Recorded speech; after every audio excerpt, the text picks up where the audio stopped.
الو. ايوه مين يا فندم معانا؟ ازيك يا كابتن جمال؟ اهلا بيك يا فندم. مين؟ انا ابراهيم خليل اللي بتصل بيك كل جمعه يا كابتن جمال. اهلا بيك يا ابراهيم. ازيك يا كابتن جمال؟ وانا باجي هنا كل يوم جمعه عشان اسمع صوتك. انا بكلمك كل جمعه. اهلا بيك اهلا بيك، اتفضل. الله يخليك يا كابتن جمال. انا بمسي على الساده الضيوف اللي معاك. اهلا بيك اهلا بيك يا استاذ.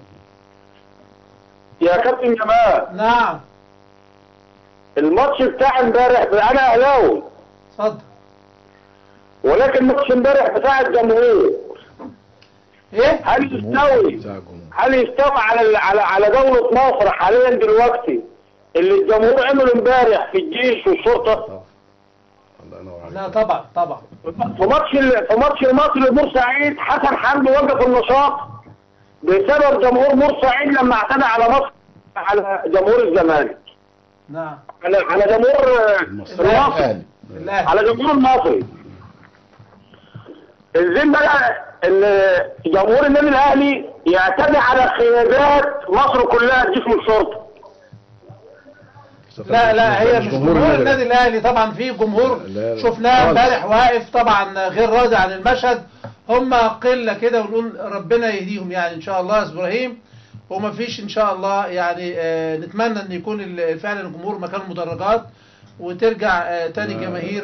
ومش جمهور المصري برضه يا كابتن. نعم. ومش جمهور المصري يعني احنا بنقول امبارح مش جمهور الاهلي، ده افترضنا يعني. لا إن احنا مش هو يقصد جمهور المصري في الاعتداء على جمهور الاهلي برضه ما كانش جمهور المصري. برضه ما كانش جمهور المصري. نعم نقول قله مندسه يعني. بالظبط. المندسين دول لا هم جمهور المصري ولا هم اهل بورسعيد.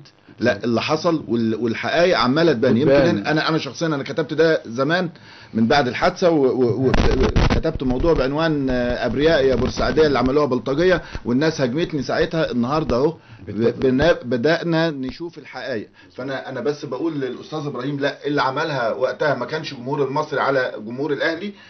وامبارح لو افترضنا هم ده فعلا مش جمهور الاهلي لان انا واحد من جمهور الاهلي عمري ما هعمل كده في ناديه. واحنا منتظرين اكيد عقوبات هتحصل على النادي الاهلي. مفيش جمهور فرقه بيروح عشان يعمل مصيبه للفرقه. تمام. لا دول احنا عارفين الناس دي بتقبض عشان تروح كل مباراه تعمل ده. ويمكن انا في حلقه قريبه جدا كنت مع حضرتك اما سالتني ايه رايك في رجوع في عوده الجماهير قلت لك لا يا ريت الجماهير ما ترجعش لان هو ده اللي بيحصل.